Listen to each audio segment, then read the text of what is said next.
Listen, y'all, I need y'all to hear me when I say this. Some people out here would rather live in their car than take a free apartment. Why? Because the apartment come with rules. That's it. And then you got politicians running around screaming, we need more funding, we need more programs. No, we don't. What we need is accountability. So look, let me break this down for you. For somebody who's been inside the system. And I'm not talking about watching a Netflix documentary. Look, this woman right here who I'm about to show you, she worked in a detox, long-term addiction treatment center. And she worked with people on Medicaid every single day, homeless, addicted, broke. And guess what? Most of them weren't interested in change. They were just gaming the system. Check it out. So I used to work in an addiction treatment center dealing with Medicaid clients literally every day. I worked in a detox as well as a more long term care facility for people in drug and alcohol rehab.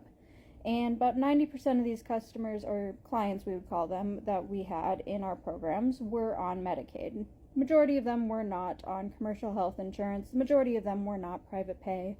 The vast majority of our clients were homeless, low income, all sorts of ideals like that.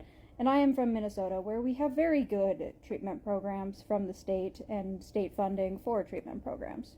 It's pretty great, actually. But there are many people abusing the system, even within treatment programs, even within homelessness. Because we had this one client, we're going to call him John, all right? John had been at my treatment program longer than I had actually started working there. John was a well-known individual in this treatment program, all right? And part of our treatment program is that you have a place to stay while you are in the program. We have sober housing so that you get to stay with a bunch of other sober individuals of your same gender while all going through and learning how to function in society as a sober member of society, right? Yeah. And then part of our program is that we help work with them to find jobs at some point when they can get to the point of being able to hold down a job again. We work with them on their benefits. We work with them on finding housing that will hold them, especially since a lot of our clients were like felons or had misdemeanors, like that. And John didn't really have much of a record. He had some petty misdemeanors, speeding tickets, stuff like that. And John did not want to ever have a roommate again. They have roommates within our program. And I understand that John did not want to have a roommate ever again. But John also had a TBI, which is a traumatic brain injury, which is also a very common injury that comes along with people who have addiction because they have destroyed their brains through their addictions. It's just part of it. John, with his TBI, he qualified for a caddy waiver, which is basically where you have a disability of some form, usually a mental disability, and it helps qualify you for housing long term that you can stay on with this caddy waiver. He qualified for that. He did not want that because, of course, he did not want the stigma around him that he was disabled in some way, which I understand, but John also did not want to work. John wanted the government to pay for his housing, but did not want this caddy waiver. All right. So we found John a couple of other group homes, a couple of other sober livings that through basically they would just need to take a monthly drug test, and there are ways that, again, the state will pay for where he lives. John didn't want that either because it meant that he would have a roommate. All right, cool. I don't remember what else we went through, what other ways we found, but we found one other way to get John this nice little apartment. A little apartment where he could live by himself, and he really would not have to pay the rent because I don't know how, but some other form of government assistance would pay it for him. That's a blessing. John didn't want that either because it was not in the prime location that he wanted, and it was not an entire house to himself. So, just know, John is the type of person that Medicaid is taking away benefits for. That's who is losing benefits. We tried every single thing over the course of about 2 years to figure out what to do with John, where he could go, what we could do to help him, because we were genuinely trying to help. John did not want our help. John eventually went to go live in his car because that was better than having a roommate or having to get a job or having to state to the world that yes, he has a disability. Bruh, you're homeless. You are literally homeless. You sleep in a car, but you're turning down apartments because it's not in uptown Minneapolis. What are we doing? This is a type of person losing Medicaid benefits, not because the system is broken, but because they're abusing it. And look, I'm going to say it straight. Welfare abuse is real. Medicaid fraud is real. Section 8 abuse is real. And no, I'm not talking about the single mom working 2 jobs trying to raise her kids. I'm not talking about the person who lost their job and just need a hand for 6 months. We need to help those people. I'm talking about the 30-year-old who could walk, talk, play basketball, party all night, but somehow has a disability and can't work. And I have seen people brag about their disability checks while lighting whatever they smoking on Instagram live, taking pictures, walking around the neighborhood, worrying about everybody else, neighborhood watching, right? And straight up could get a job, but they just choose not to. Tell me, how does that make sense? That's not a safety net. Right? That's it. Like if I get a job, I'll lose my benefits, so I'm not working. You tell me how that makes sense. That's not a safety net. That's a trap door.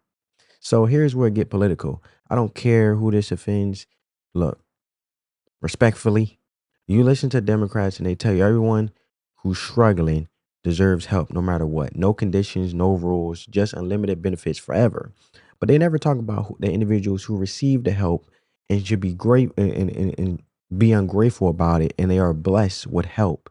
And the ones who deny the help constantly but still get these perks versus the one who really need the help is fighting every chance they get tooth and nail to get any perk that this person ungratefully doesn't want, and it keeps getting looked out for and keep denying it. They think feelings should replace facts, these Democrats, but facts don't care if you're offended. And I'm here to tell you the truth. Some people, some are poor because they made decisions they don't want to change. And look, man, job leads, apartments, programs, they say no. Not because there wasn't help, but help came with expectations, right? And that's just wow. And this is why, if you look at it, majority of individuals voted the way they did, agreeing with Trump. And you can't roll your eyes on this. Just speaking facts. If you're an able-bodied adult, you should have to do something to get benefits. Nothing. And I was raised growing up that you don't get nothing for free. You got to work and you got to pay for where you stay. You got to pay for things. Work, volunteer, go to school, take care of a sick relative, something. And the requirements ain't even that strict. We live in America where it's a blessing where you don't even have strict requirements to get assistance, where it's that hard to get assistance. All they saying is work 80 hours a month, 4 weeks in a month, 20 hours part time. 4 times 20 is 80, right? Public assistance isn't supposed to be a lifestyle. It's not an early retirement for 35-year-olds who fake anxiety on paperwork. And I'm saying for those who fake anxiety, actually making it is making it the ones who fake. It's like, for example, for individuals who fake anxiety or fake emotional trauma, it overrides the individuals who really have anxiety and really and have emotional trauma.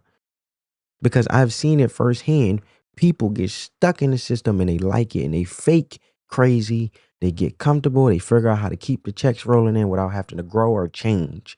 And they just getting things for free while taxpayers are funneling the money to have these state funded programs. Individuals within that state pay taxes. How do you think that that state has money? And when someone tells the truth about it, oh, now you're the bad guy. but you're insensitive and judgmental, but I'm not. It's just not fair to those who pay taxes. There are standards you have to meet. There are requirements in everything you do, and you cannot live nowhere for free, right? And don't get me wrong, I am aware there is a homelessness crisis, right? Yes, addiction is real. Yes, mental health matters. But guess what else is real? People who don't want to follow the rules, right? They will literally stay outside, then go into shelter just because they can't bring drugs. And they trying to help them overcome the addiction. You're gonna offer them beds, food, shower, support. And don't get me wrong, I'm not insensitive to it. It's hard to shake. But I'm also saying that some people, it ain't. Let's remove it, addiction from the equation. There's some people, if they don't meet their standards of what they want, they rather stay outside than not go in the shelter. Like, okay, I was raised, you don't bite the hand that feeds you. If someone's helping you, you be grateful. You don't ever question a helping hand and then have expectations when you have nothing. You be grateful. Be grateful. Look, man. People, the America is blessed with freedoms, and freedom with some individuals to destroy themselves is more important than structure. So at the end of the day, the system isn't broken. The system is exploited by people who don't want to change, by people who choose dependency over growth, by people who know exactly what to say to keep those benefits or whatever they got coming in. And when it's exposed, everybody want to call you heartless. I'm not heartless. I've helped people along the way when I could. I've struggled. We all trying to figure it out, man. We all don't have none of the answers. But also helping each other is hard when you have takers all around you. And you help people out of the kindness of your heart. But then let's say they took something, the people that you helped that they didn't need for someone who really needed it. That's heartless. I'm not heartless. I have seen it firsthand. That's heartbreaking. And I know the difference between someone's trying and someone who's just playing the game. But let me know you guys' thoughts down in the comments below. On that note, family, peace. Spread that peace, love, and positivity. Let the love supersede the hate.